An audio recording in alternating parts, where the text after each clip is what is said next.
कल को अगर आपकी अचानक से डेथ हो जाती है, अकस्मात मृत्यु हो जाती है, तो फिर आपकी ये जो सारी जायदाद है या प्रॉपर्टी और बैंक अकाउंट्स और इंश्योरेंस, ये सब किसके नाम पे हो जाएगा? ऑब्वियसली जिसको आपने नॉमिनी रखा है उसी के नाम पे जाएगी ना। The answer is no. India में एक बड़ा कॉमन मिसकंसेप्शन है कि अगर किसी को आप नॉमिनी बना देते हो तो वो आपकी डेथ के बाद वो मालिक बन जाएगा, बट ऐसा नहीं है। कोई भी बैंक अकाउंट ओपन करने से पहले, कोई और अकाउंट ओपन करने से पहले, या फिर इंश्योरेंस पॉलिसी लेने से पहले, या फिर सोसाइटी में ट्रांसफ़र करते समय नॉमिनेशन फॉर्म फिल किए जाते हैं जो कंपलसरी होते हैं। बट इंडिया के लॉज के हिसाब से ये जो नॉमिनेशन फॉर्म्स होते हैं वो सिर्फ इसलिए भरे जाते हैं ताकि आपकी डेथ के बाद वो प्रॉपर्टी मैनेज करने के लिए काम आए या फिर सेफगार्ड करने के काम आए। जिसको नॉमिनेट किया गया है उसको ओनर या मालिक नहीं बना दिया जाता।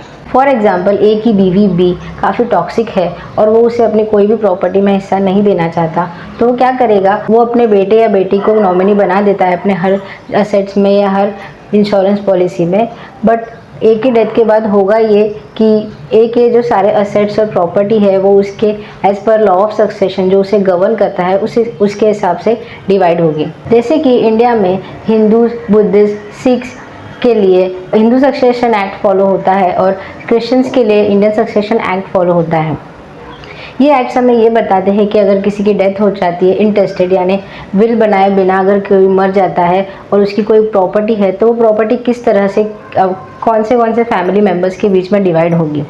और अगर इस केस में ए चाहता है कि उसकी प्रॉपर्टी बी को ना जाए, उसकी वाइफ को बिल्कुल ना जाए, तो फिर उसे अपने विल बना के रखनी चाहिए और जिसको जिसको उसे प्रॉपर्टी देनी है उसके नाम पे अपने विल में वो सारी प्रॉपर्टी लिखवा देनी चाहिए। ऐसे ही इंफॉर्मेटिव वीडियोस के लिए फॉलो करें योर लीगल एडवाइज़र को।